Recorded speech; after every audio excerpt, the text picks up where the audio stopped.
And hi, everyone. Welcome to eLearnChat. I'm Rick Zanotti, and I'm joined today by the one, the only, Lesley Price, the M Appeal of eLearning in the whole world. Forget just England, the whole world. How are you doing today, Lesley?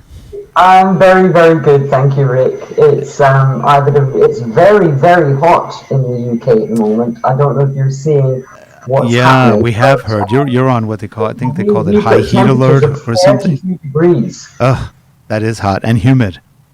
Yeah, very, very humid. Yeah, the soccer team doesn't want to come back. They want to stay in Russia. I'm afraid I'm not into soccer. I'm a rugby girl. I'm Scottish. Rugby. Why do I I'm find a that? rugby girl. Yeah, she's a little bit loud. Why do I find that not odd?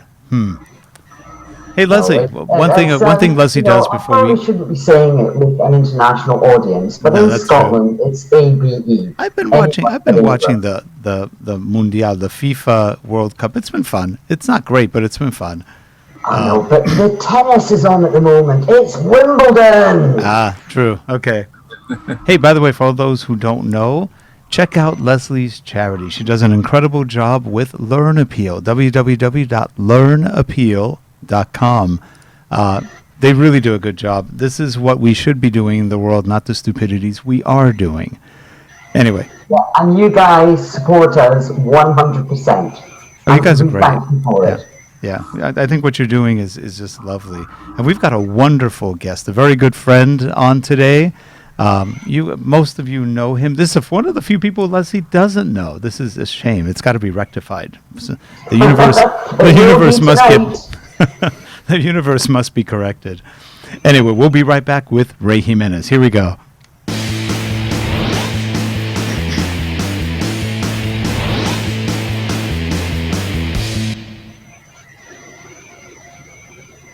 And joining us today is Dr. Ray Jimenez. He's in the middle position of power right there. I can see him. Hey. And how you doing, Ray? I'm doing great, Rick. Thank you so much. And Lesley, nice meeting you today. Yeah, you too. And I'm so looking forward to hearing. Normally on this kind of show, I'm the one that's there, yakking away, because that's what Lesley does. But tonight, Lesley wants to listen. Well, we'll see. You'll probably end up talking more because I'll ask you more questions. Ray is a wonderful human being. He and I are good friends. I've known him for years now, and he was just telling me he's got a new product out, and he's going to talk a little bit about that. Yeah, we'll have in the right context, we can bring it up. Thank you. That wasn't the right context. Oh, yeah. I can actually agree with you, because as far as I'm concerned, I know that a lot of people say content is king, but I actually believe that context is equally, if not more important than content. Yeah. Now, thanks for that lead in, Lesley, if I may explain. Through the years, we all come from the world of content. And just a brief background, I started my career in process improvement, manufacturing, engineering, information systems. I end up in training and learning because I was the only patient person who's willing to stay behind to implement and follow up all the implementation, right? So that's how I fell into training. So through the years, we started talking about content. I've developed books on scenario-based learning, micro-learning, story-based design learning. So we saw all in love with content. And I'm beginning to be convinced that for the past several years, that today, what actually is more important is context. And in the sense, even separate from content. Because if the person has a context which consists of a question in order to solve a problem, that person will likely find the answer. Without the question, I don't care how much content there exists, the person will never use the content in order to solve a problem. So I'm really getting more and more back to where I started in my career, that we need to find solutions to problems, and learning and content, in fact, are only accessories to how to solve the problem. So that's where I am. It's almost like a 360 degrees after many, many years of losing our hair, trying to figure out things. Yeah. I truly believe that with the charity I work with, particularly when we're doing stuff in sub-Saharan Africa, context has to be king. It's not, it's not just being able to provide them with e-learning. If the context isn't right, then they just switch off. What is the point if it means nothing to them? And it's context that is important, both to the learners, but also to senior management. Sure. Absolutely, and I think that especially today when we are fortunate to have the abundance of technology and the speed of business is growing so fast, the expectations and the way we understand work has changed significantly.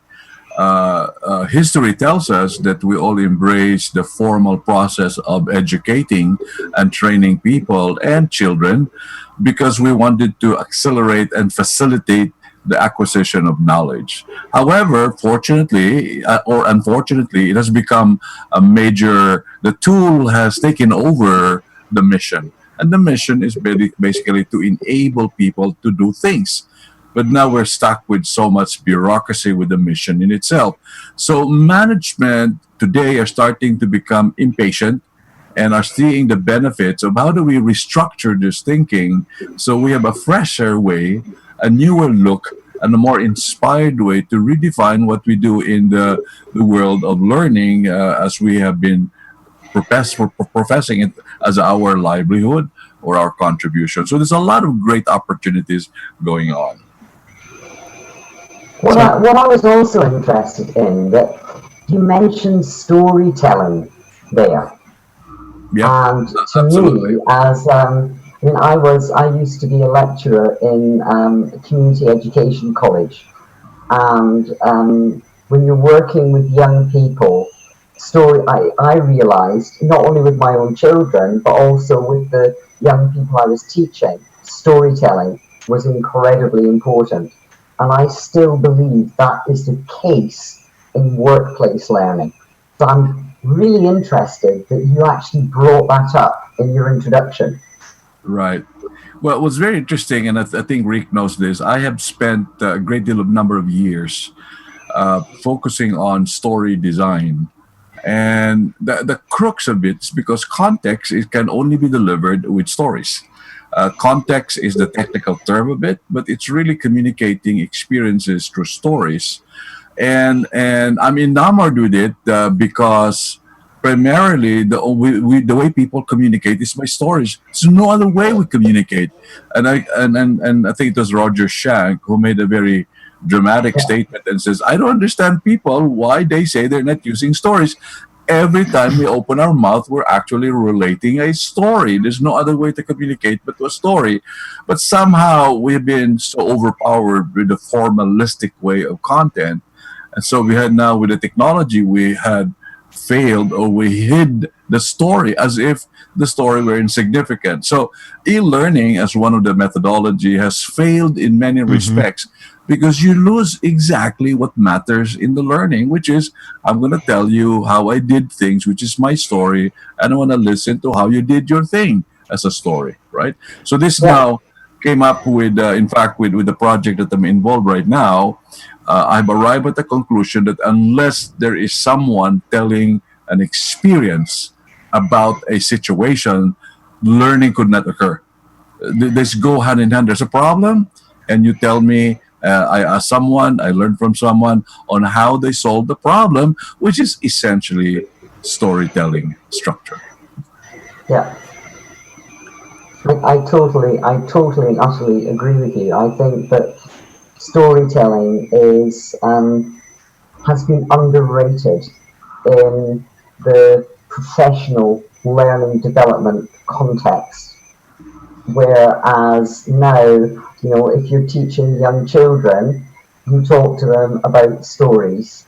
And even when you're then, teaching as people get on later in school, we still They still, if they're doing English or whatever they're doing, they're relating it back to stories and what did the stories mean? Why were these stories, if you're looking even like something like Shakespeare, or Dickens, obviously I'm, referring to, English or UK authors, but storytelling was incredibly important and they were making a point. And I think that is something that to the detriment of e-learning, I think we haven't been focused enough on storytelling.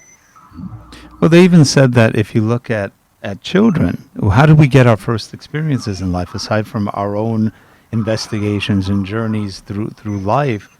We got stories from grandparents, from parents, great grandparents, cousins, uncles, aunts, and that's not happening as much from according to some research that I've been reading recently that just said that we're not communicating as much. Everybody's too busy. They're not communicating. They're not eating together. That's another thing. I remember growing up, a lot of stories were told during dinner. It's happening less and less. So already in the family arena, we're not communicating like we used to. And then in the work arena, I remember when I started, and you guys probably were very similar. You get your first job, and there's somebody who kind of mentors you, helps you get through those first jobs and tells you, when I was younger, I used to do this, and now we do it this way, and they tell you why, and blah, blah, blah. But that was just part of it. They're putting things in context for you and sharing the experiences that they shared. And if we don't have that growing up early on, it's harder to acquire, I think, as we get older and older and older. Because there's no history of that sharing of context of stories. Well, what do you think? Yeah, my studies have led me to conclude that one of the most powerful ways to really create learning is by using the story. But what I've arrived at is this: it's less more, and I'm curious to get your thoughts. It is less more of the telling in itself. It is more of understanding and allowing the learner or the other person to tell the stories that's in their mind. So the challenge with storytelling is that in other situations like dinner or entertainment or family, you probably have all the time to do storytelling. Right. The second challenge with storytelling is that there's a good art form to do deliver it. So what happens now is that if you don't deliver it properly, it becomes less effective. So I've been researching, and my conclusion, at least from my own study, led me to believe that as a designer, I need to do something that will allow the learner to bring in their own story. So, for example, instead of me saying that this is my story, I would just probably ask them a question and say, how did you solve this problem? And that one question triggers in their mind their stories, and then therefore they share their stories, versus me telling them as a trainer and designer that this has been my story, this is how I did it, you should do it this way, this is the solution. So it's now focused on my story rather than the learner's story. So I call it the focus on their story more than my telling of the story. So that's similar to learner-centric, if you will, the learner-centric teaching approach, where you don't feed them the knowledge as much as you ask them to try to figure it out. You work with them, but they also have to figure it out, because otherwise then you're just spoon-feeding them, and they don't really learn that way. For example, one thing we've done a lot in training is I love asking questions that they don't have the answer to, because it makes them start thinking, well, what is the answer? How do you arrive at that answer? What would you do to figure out the answer? And so now they're put in the position of they have to think about it and then answer that question or try to answer it with other members of a class maybe helping them. And now they're starting to teach themselves, if you will, to a certain point, with the teacher kind of facilitating and kind of helping, but not giving them the answer. Yeah, and I think that it's so basic, it's so simple, it's a lot of truth into it, but it's less fashionable, it's less technology, how they call it, with the bells and whistles. Yep. But at the heart of all of this technology, when you're looking at Snapchat, when you're looking at Twitter and you're looking at Instagram, people are actually telling their story. It's just the medium has changed.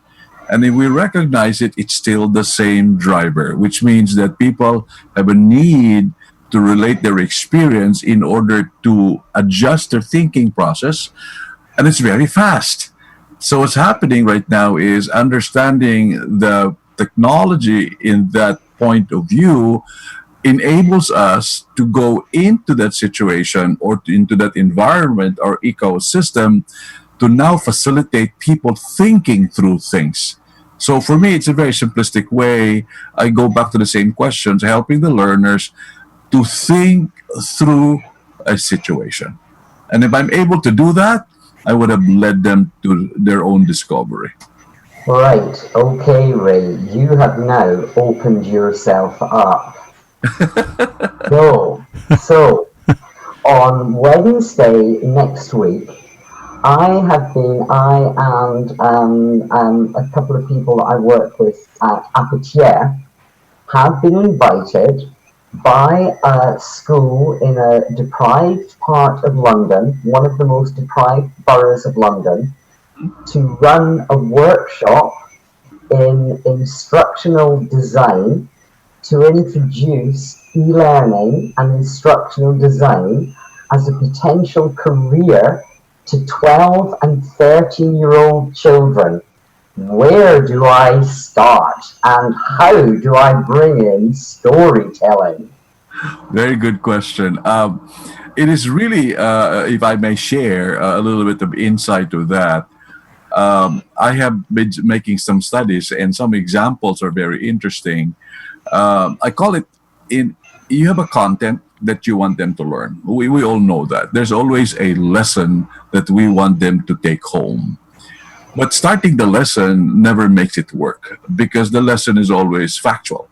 So if I'm talking to K1 to 12 or to any human being, whether it's an adult or a child, I always find a way to convert that particular content into something meaningful. So for example, let's say you have a child or a class or a set of teachers who are trying to teach some grade school kids about multiplication, right? And my very, very oversimplistic example is this. Why is it that 1 plus 1 equals 2 is very difficult to understand? Why is it that 1 apple plus another apple equals 2 apples is a lot easier to understand? Instantly, when we talk of 1 plus 1 equals 2, it's abstract. Right. When we talk of 1 apple plus 1 apple equals 2 apples, it's life. So the moment we start developing a skill set to understand and present a content always in the context of living experiences and living situations, quickly, whoever they are, adults or kids, they quickly react to it because it is true in their mind, a complete representation of the content. So we put the content, it's already embedded there. The content is already there. We're teaching them already 1 plus 1 by just talking about 1 apple plus 2 apples plus 2 apples. Sorry, very oversimplistic, but that is as basic as the core of what I thought could work. And I've been working on the same methodology. It's just changes in complexity from oil refinery to a sales situation, but it's the same principle. But when it's simple, it's actually very hard for a lot of people because they have to stop and really reflect what is the meaning of this factual content in a real life situation that make it easier for my audience to understand. Well, that's a good point because a lot of times, especially in mathematics. Oh, sorry. Oops. I was going to say, what tips do you have then when I'm going to be talking to these 12 and 13-year-olds? And I'm so excited because I think for a school to run a session in a career day that includes e-learning and instructional design is mind-blowing. You know, I don't know another school that's doing that. And I think it's amazing that they are introducing the concept of even having a career in e-learning, learning technologies is fantastic for these young people. But so, what top tips do you have? How do I get the context right? Very good. By the way, just as a side away, I teach a course on a 2 or 3 day workshop on story-based design. I help companies, and I would love, Lesley, to have the opportunity to work with you, and even become a resource to your audience if you feel I have the appropriate way to contribute. But it's really the entire process is from the very beginning. I give you a good example. We know learning objectives, right? Every course needs a learning objective. Most of the learning objective are stated as a factual comment. Like by the end of the lesson, you should learn this. You can just twist it around very quickly and ask the question, for example, like, what would happen if you don't achieve this in your situation? By just asking that question, it now changes the learning objective into a benefits and a consequence thinking. The learners quickly understand, oh, so that's what's happening. If I don't study and do this homework, I will fail tomorrow. Or if I don't say the polite words to other people, I would get a bad reaction. So suddenly the content, which is very factual, suddenly is quickly becoming. So I do this in all of the courses. How do you convert this thing so that all the parts in there, how do you convert them so that quickly the learners is really able to understand it? And the definition I use is story-based design is helping to convert content into context to facilitate the learners applying the content. Now, Ray, what is the name of your product right now? The product is called Situation Expert, and the website is situationexpert.com. And let me spend 1 minute or two to explain that. In my own humble way, I begin to understand that I could never create content that is constantly relevant. In fact, the moment I create a content, it's actually irrelevant. Because as a result, we tend to write content that are usually static. Steps 1 to 10, steps 1 to 20. We write content from a context of perfect world. So in the world of, especially today, when things change so fast and the technology is there, people are talking about artificial intelligence, chatbots. There's a lot of collaboration going inside work. And also the realization that formal learning is really a small thing the way we work. So if you mimic a work situation, somebody says, hey, I have a problem here. I can't seem to put the screw into this hole. What will the learner do or the worker do? He doesn't really open a manual. The first thing he would do is to check his mind and says, what was my last time that I used this? If it doesn't work, he checks the person next to him and say, hey, what did you do with this one? If it doesn't work, he might want to call a supplier. And if it doesn't work, he might want to go to the documentation, the history of the equipment. So he learns all of this. So the learner is really educating himself. And when there's a need, he would go to YouTube or he would get to the formal. But the last thing he will do is to go back to a training manual that was created for him by a training department. I'm so sorry. It sounds sarcastic. So in any way, my conclusion with the product design is this. The product, therefore, encourages people to capture a work situation. And then ask them a situation, what's the problem? How do you define the problem? And then ask themselves to be able to say, where do you find the answer? What do you think through is the answer? Where do you get the answer? So then they assemble that together. So the bottom line of the product is a thinking process to bring in situations and let the learner discover where to find the answers, including formal content, of course. And to think through that process is, for me, my most humble contribution to the thinking process of the learner, because I can no longer, in conscience, develop a content and hope that that content will really impact the learner. So that's the crux of it, Rick and Lesley. Sounds good. Now, how does the the software actually work in terms of what people enter or anything like that? We have about 10, 12 minutes left. Sure. Well, Do you want to the show? one Do thing you want that to they share? do- You want to share a little bit with us? Oh, I'd love to see it. Yeah, I can. Leslie, what do you think? So I could show it with my Yeah, no, screen. I would really love to see it, and I think our audience would too. Okay. So let me know, and you can let me tell me how to move in. You want to share my screen, Rick, or I can do We're it? seeing it right now. We're seeing. You are Yes. okay. If you share it, I think we should see it over you. Yeah. So I just want to make sure that can you see my screen? Have I selected the right screen? I see you No, I right. can only see you. We're at the only seeing moment. you right now. Okay. So let me hold on for a second here. You've got to Okay. love technology, mate. You've got to love technology. There you go. Can you see it? Yes. Yes. Yeah. I can see So it. let me spend just about 2 or 3 minutes with this, or a little bit around that. It starts with what I call sitches, a situation, right? So, for example, if I view this, this is a tractor troubleshooting. There's a misfire, and I'll try to play a video, and let's see whether we can hear the video slightly, a little bit from my volume here.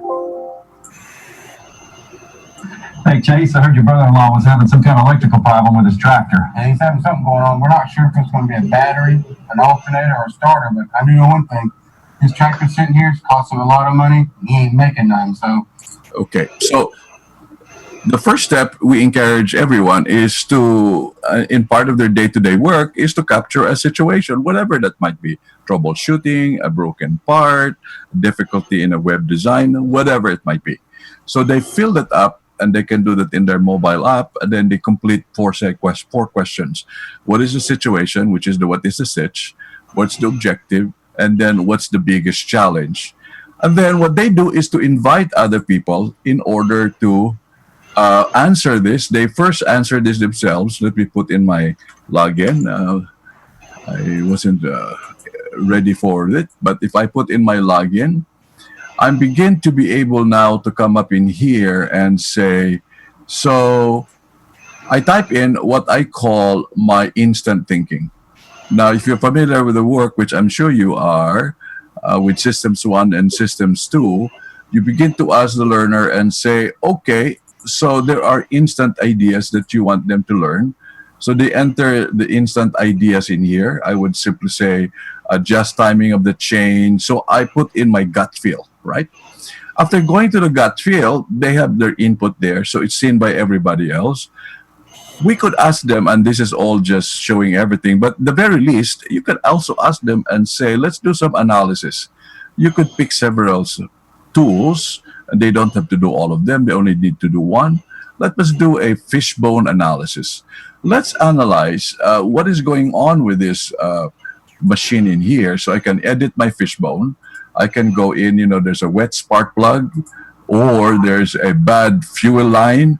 So you notice that this is really nothing new. We all know about the fishbone analysis, but research have shown that people don't really think through this process.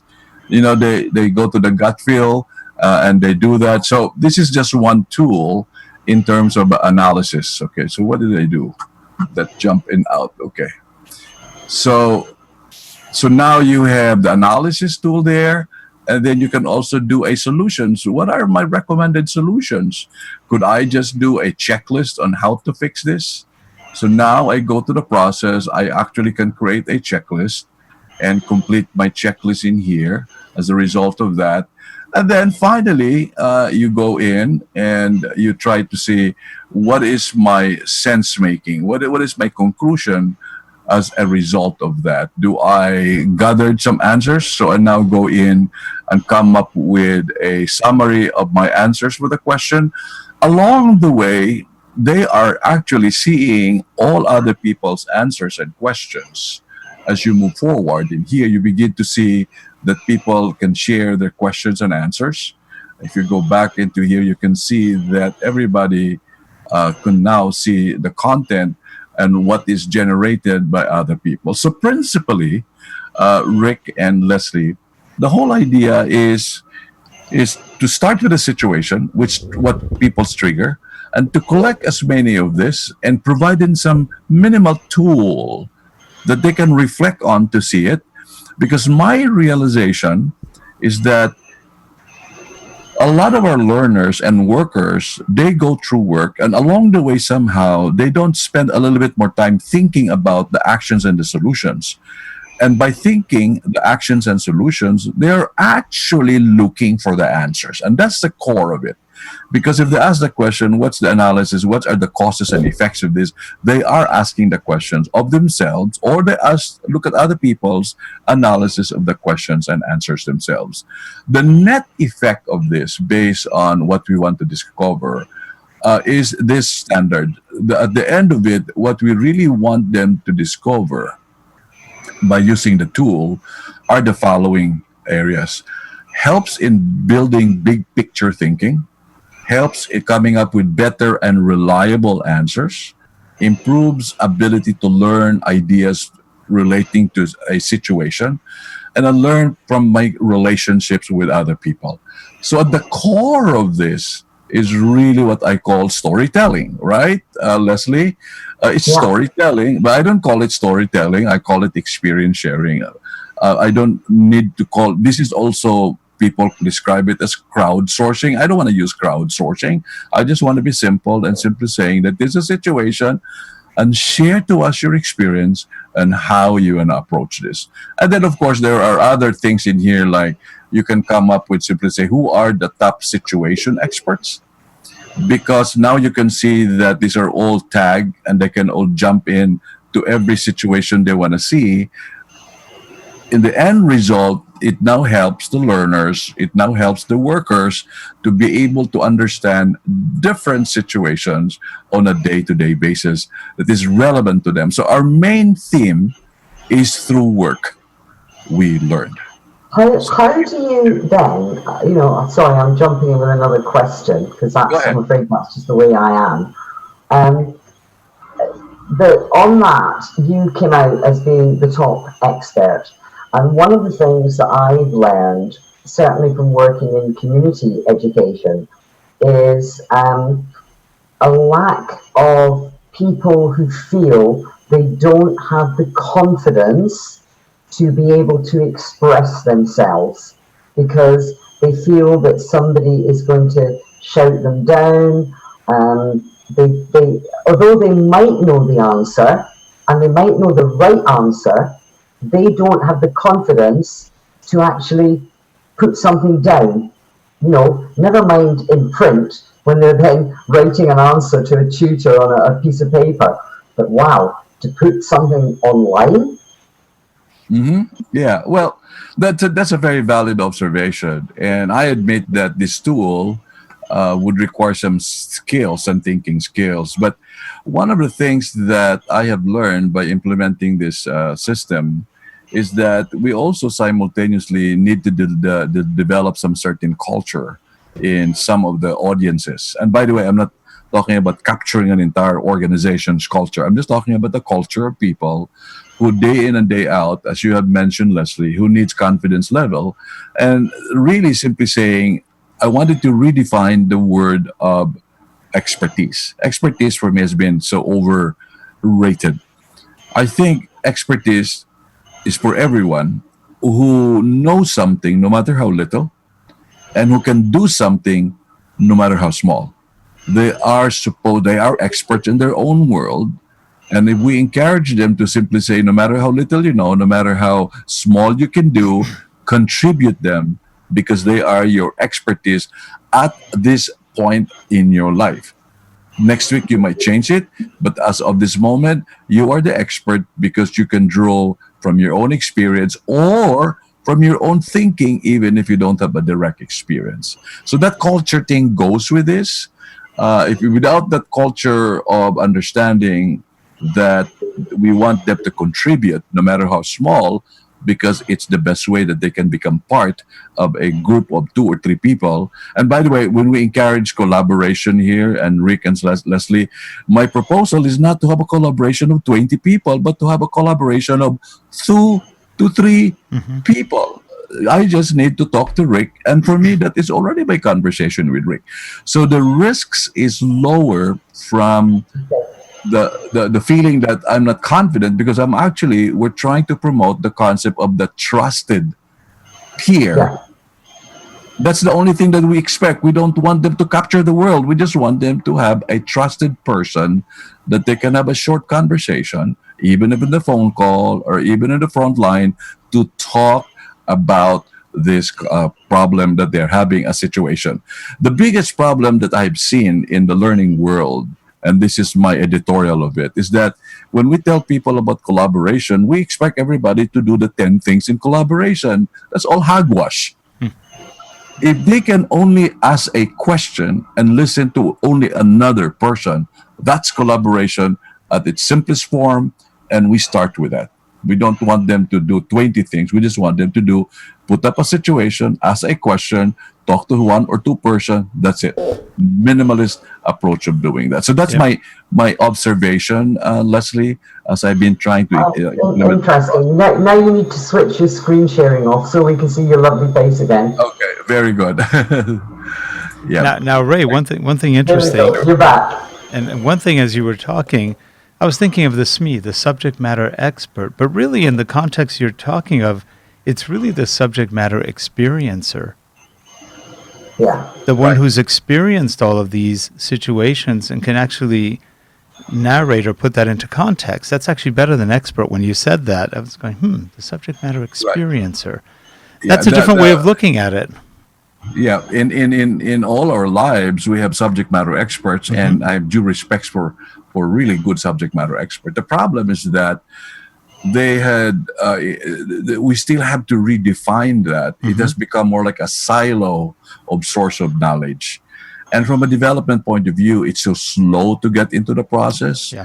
And so you can have an expert in the conversation. The problem is that the expert is 1 out of 20 people problem. So you can have in the system, select a person, and the most important subject matter expert is actually the manager, the leader, who's like 3 to 4 years ahead of the employee.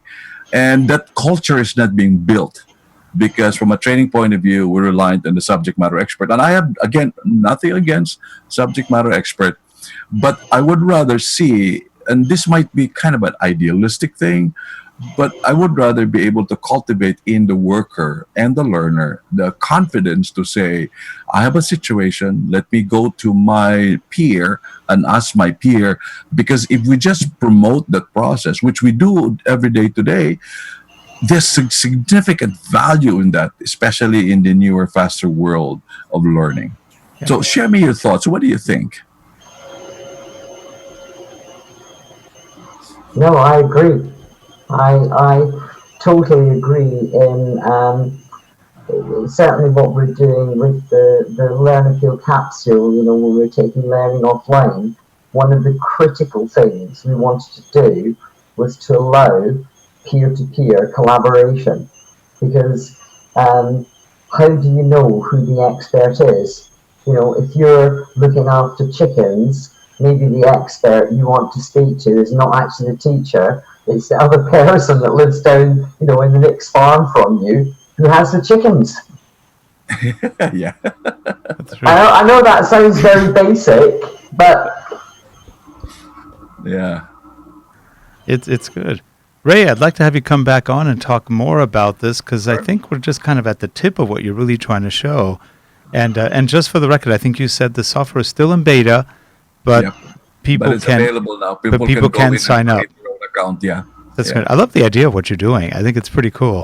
I think this is after all of the content and consulting, I think this is the core, with my own humility, to be able to contribute to our experts, practitioners, and our workers. Yeah, I like that a lot. And I could see, like you said, it's not maybe for a whole organization, but I could definitely see how that could help organizations in different groups, different teams, resolve problems or come to better solutions through the approach. Because again, it's an interactive approach. It's making them think of things and getting a lot of choices, options. Nice. It's Thank good. you so much. Where I think it would also work is cross-team. Because one of the big issues I've certainly in my experience have seen is that senior management talk one language, employees talk another language, learning and HR talk another language, IT talk another language. So maybe if there was more collaboration, we'd actually start to find some kind of language and context in common. Right. Yep. Well, Ray, thank you so much, Rick and Lesley, for having me. Wonderful talking to both of you. Oh, it's always a pleasure, Ray. Lovely to meet you. And you definitely have to go. I haven't even met Lesley in person yet. Maybe we'll go together one day and meet her in person. Lesley, I'd be happy to extend my small capability to help you out. Let me know how. Oh yeah, I will. Don't worry. Don't worry. Now you've opened your mouth, I will be in touch. Rick knows exactly what I'm like. Okay. I'll have Sarah introduce you to. Perfect. Yeah. Thank you. Fantastic. And And for it all was you lovely people- to chat to you, Ray. Thanks very much. And for all of you people in the chat room or whoever is watching, please subscribe, give us your feedback, and we will have in the show notes how to get a hold of Ray and how to log into not log in, but sign up for that software. Ray, we will talk real soon. Actually, I'm hoping to see you soon too. It's been too many years. We live an hour away from each other, and we see each other like every 3 years. One time soon. Oh, it's so bad. So don't feel too badly, Lesley. It's not that we're avoiding each I'll other. probably see Lesley sooner than you, Rick. You might. You might. You know why, Lesley? We have a lot of traffic in Southern California. It takes a long time to get anywhere. Oh, but it always rains in Southern California. It There's a does. song there somewhere. And when it does, it pours. Yeah. Yeah? Oh, don't worry. Yep. Well, hey, have a good one, everyone. Thank you again, Ray. And Lesley, as always, a pleasure. And we will see you next week on eLearnChat. Take care, everyone. Bye-bye. Bye-bye. Thanks. Bye.